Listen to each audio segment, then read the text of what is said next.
Hello everyone, ResetBomb88 here, and first of all I wanted to say thank you all for over 100 subscribers. When I initially started this channel, I didn't think I'd get very far. I was just posting old Danganronpa wheels and other shit posts I made, but I've come a lot farther than I thought I would, so thank you. Anyways, onto the special.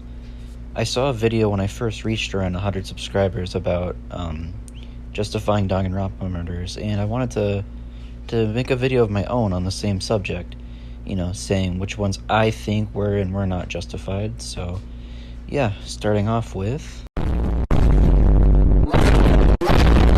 the murder of Sayaka Maizono at the hands of Leon Kuwata. Now, Danganronpa 1 poses an interesting question with its first murder, that being, how far does self-defense go? Celeste states at the end of the trial that what Leon did wasn't exactly self-defense, because after he had broken Sayaka's wrist, he could have just stopped, but he went ahead and killed her anyway, so does it really count? Well, for the sake of the argument and for the sake of this video, we are going to say that yes, it does count as self-defense, and yes, this is a justified murder, because Leon was A, protecting himself, and B, in theory, protecting other students, because if you've played Danganronpa 1, you would remember that there are certain other students at Hope's Peak Academy that are total dumbasses who would absolutely fall for Sayaka's trick. So she'd either trick them into switching rooms like she did with Makoto, or would just straight up lure them into their doom. So, yeah, we're going to count Leon's murder of Sayaka as the first justified murder of the series. Moving right along. The murder of Chihiro Fujisaki, accidentally perpetrated by Mondo Owada.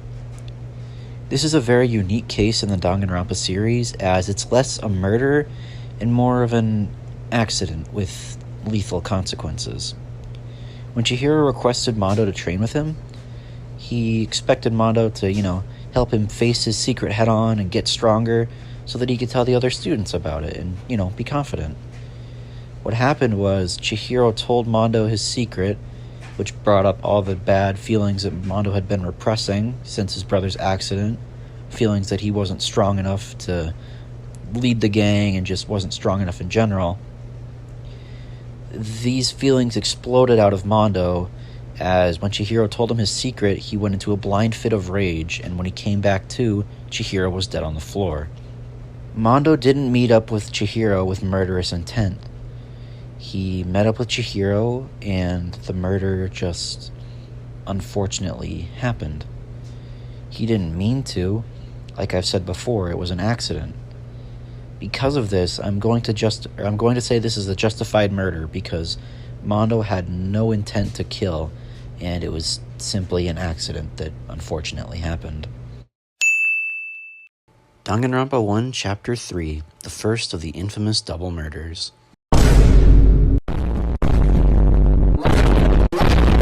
Kiyotaka Ishimaru was murdered by Hifumi Yamada, who was in turn murdered by Taiko Yasuhiro, better known as Celestia Ludenberg. This is another interesting case in the Danganronpa series, as it's a series of consecutive murders by different people, as opposed to one person doing all the murder, since it was essentially a conspiracy formulated by Celeste. Now, I'd say this is this is our first unjustified murder, as Celeste's motive was money, which, being the ultimate gambler, she already had a lot of. Now, it would be different if she was from a low-income family trying to support her family, but no, her goal was to live out a gothic fantasy with enough money to support this fantasy.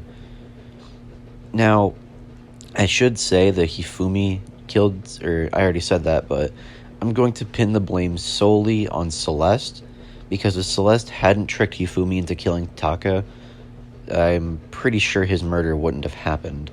So, yeah, our first two unjustified murders of the series.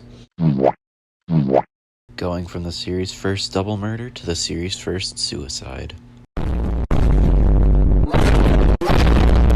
The suicide of Sakura Ogami, an act of rebellion against Monokuma, and an attempt to bring peace to the remaining students of Hope's Peak Academy. I'd say determining the justification of this case is pretty easy, as Sakura consented to her own death, not having her life been taken by somebody by force. Monokuma told Sakura to kill someone, and, in order to keep her remaining friends safe, she took her own life.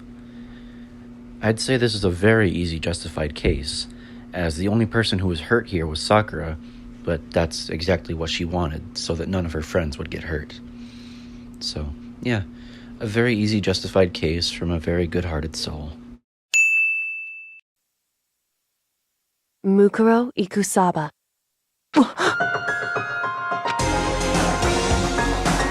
Mukuro Ikusaba, the 16th student, lying hidden somewhere in this school. The one they call the ultimate despair. Watch out for her.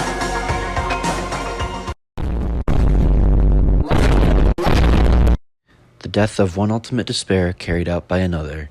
The murder of Mukuro Ikusaba carried out by her younger sister, Junko Enoshima. Now, initially, I had very conflicting feelings on whether or not this murder was justified, since Mukuro was also involved in the tragedy. However, I believe that this is an unjustified murder because her death itself was used to scare the remaining students into submission to remain obedient to Monokuma and to the mastermind, Junko. So, even though she did a lot of bad things prior to the killing game's start, I think this is an unjustified murder as it was used to reinforce the idea to stay obedient to the killing game and to play by Junko's rules. So, yeah, another unjustified murder, of course, carried out by the mastermind.